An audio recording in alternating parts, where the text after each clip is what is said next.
Hi Tony, this is your cutter. I want to go over a few things with you. This was stripped. Here's your old one. The threads were stripped. On this thing here, somebody's been tightening it down too tight. This just needs to be snugged down, because once it's just snug, you know what I mean? It doesn't have to be tight, just snug, and it doesn't move. So you don't need to tighten that tight, or it could strip out again. So I replaced that. Your handle, this thing was broken on it. I replaced that. This is, I'm going to talk to you about this part. It's supposed to be straight, it's bent. And this is a part that goes to your clamp. And basically what was happening on this cutter, I know that part in there was stripped out, that definitely was stripped. But the blade was real loose on it, the screws on the blade, so they got real loose and somebody should have tightened those up. But also the blade angle was way off, and I'm not sure how that got off, but it was way off, and it was causing, it would have been difficult to cut a good stack of paper easily. So what I think was happening is whoever was using this, why it was off I don't know, but whoever's using it, since it was off, had to really start cranking this down to hold the stack, because they were having to really pull hard to cut through the stack, because it was having a difficult time cutting through the stack because the angle of the blade was off. It was at a bad angle, and it wasn't, so with it at a bad angle, it doesn't cut good. So when that happens, people tend to start tightening this clamp more and more hard as they can to hold this stack from moving, because when you have to really pull down that handle to cut it, it will make this stack shift. So only tighten this down as tight as you need to, no tighter than that.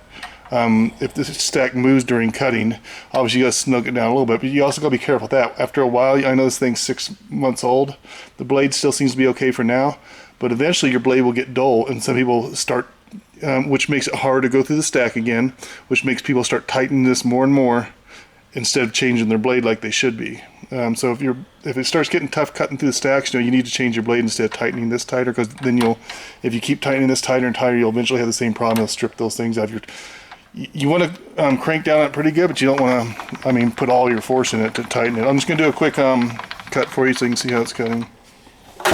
More to this side. There's a stack of paper about 1 inch high. Let me just cut a little bit off, not much.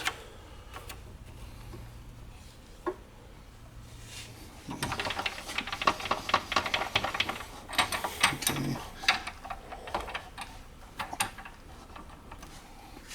So you do need to tighten it tight, but nothing where you really have to crank down the clamp. And it goes through it pretty easy there. Take this off so you can see it, since I cut a small strip. But it's cut a nice, real nice and smooth. It's working good now. The blade's still pretty good. It's not 100%, but it's still pretty good.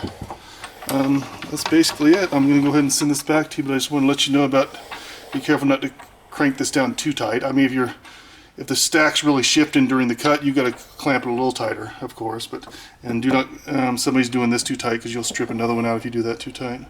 But not necessarily your guys' fault completely, because I don't, unless somebody adjusted the angle of this blade. But the blade screws were all loose, so the blade was kind of wobbling too, which made it tougher to get a good cut. So I tightened up all the blade screws. Somebody didn't, I don't know how those got loose, but that's basically it. I got the angle set, so you shouldn't need to do anything. Just, it should work good, and if it starts getting difficult to cut, then you get a new blade.